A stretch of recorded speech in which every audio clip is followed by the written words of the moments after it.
ఇచ్చాము ప్రకాశ్రావు గారికి. ఆయన బావగారు, అమ్మాయి చెల్లి. ఈ కుటుంబంలో వాళ్ళు రెండో సంతానానికి ఇవ్వబడిన వాళ్ళు. మా అత్తమ్మ గారికి మొదటిగా ఆమె ఆత్మకి శాంతి కలగాలని, ఆమె దేవుని సన్నిధిలో ఉండాలని కోరుకుంటూ ప్రార్థిస్తున్నాను.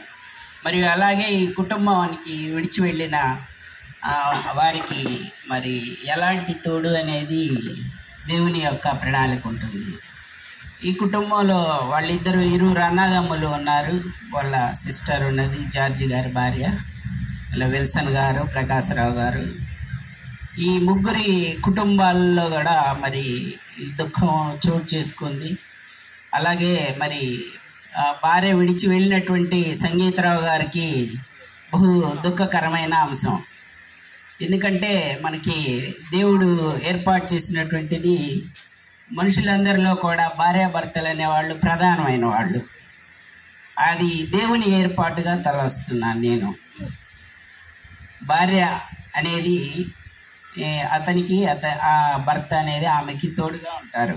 భార్య కలిగిన వానికి మేలు కలిగను అనేది దేవుని యొక్క మాట. మరి ఆ మేలు తొలగిపోయింది. ఇప్పుడు అలాంటి పరిస్థితిలో అతనికి మరి చేయూత అనేది కావాల్సి ఉంటుంది. అలాగే మరి భర్త కూడా పోయిన సందర్భాలు ఉన్నప్పుడు వారికి మరి ఏంటి అనేది కూడా మరి భర్త అనేవాడు ఏ విధంగా ఏర్పాటు చేయబడ్డాడు, భార్య కలిగిన వారికి మేలు కలిగను అనేది తెలియజేస్తుంది. మరి భర్త అంటే ఎవరు? భర్త అంటే ఆమెకి తోడు అని అర్థం. దేవుడు ఆమెని సాటి అయిన సహకారిగా ఏర్పాటు చేశాడు, అంటే ఒక తోడుగా, like companion, good companion to live happily అనేదానికి ఏర్పాటు చేశారు. ఇప్పుడు మరి సంగీతరావు గారు నీ వదిలివేయబడి వెళ్ళిపోయింది ఆమె, ఆయన ఒక్కళ్ళగా మిగిలిపోయారు. ఇప్పుడు అలాంటి కుటుంబానికి మరి దేవుడు ఇవ్వవలసింది చక్కని ఆదరణ ఇవ్వాలని, ఆయన శాంతిని సమాధానాన్ని ఆ కుటుంబానికి కలిగించాలని కోరుకుంటున్నాను.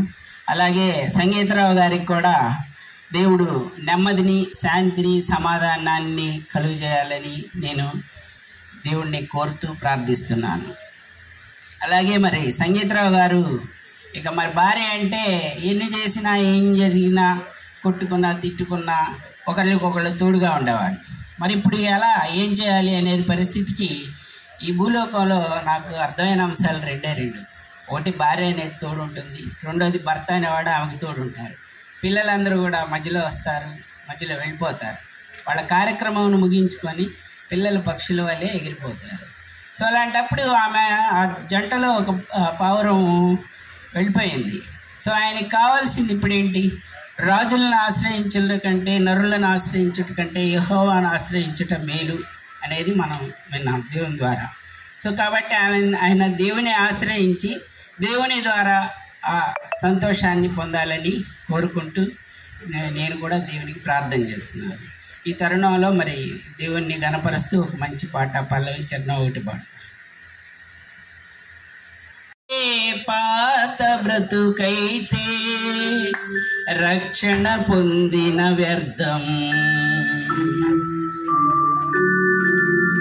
ఉండేదెవరు పోయేదెవరు ఊగిసలాటలు, మరణము తెచ్చుకున్నాము కదా ఏదేను తోటలు, ఉండేదెవరు పోయేదెవరు ఊగిసలాటలు, మరణము తెచ్చుకున్నాము కదా ఏదేను తోటలు, జీవము దిగి వచ్చింది ప్రభు యేసుని రూపంలో, అవకాశము మనకొచ్చింది పరలోకము చేరుటకు, ఇదే చివరి దినమైతే ఎటువైపో నీ ప్రయాణం, అదే పాత బ్రతుకైతే రక్షణ పొందిన వ్యర్థం.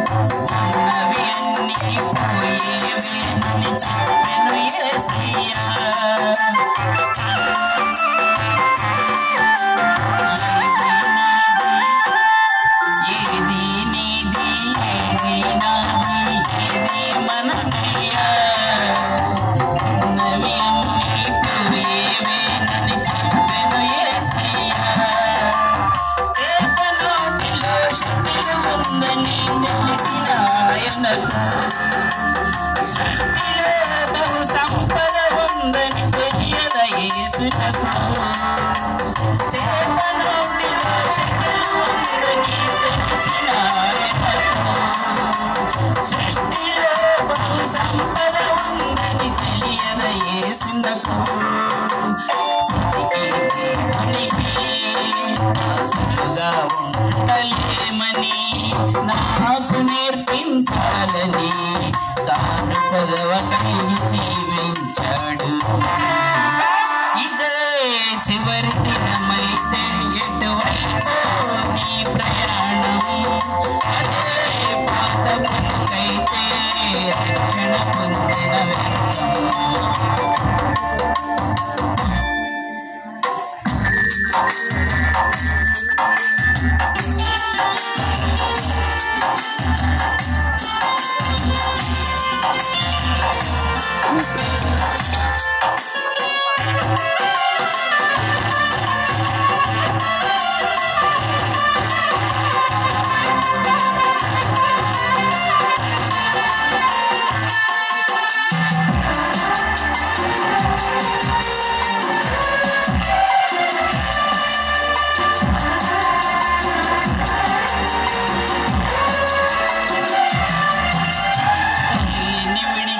జీవరాశులు తిరిగి రావయ్యా రెక్కలు వచ్చి ఎగిరిపోతే కథనే గుర్తుకు రాదయ్యా